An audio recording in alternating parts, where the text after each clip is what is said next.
The David Bradley dual blade.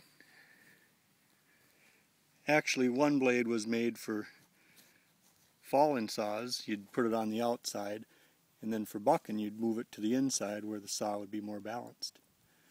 I just put two blades on just for show, but it does make pretty good fish house firewood.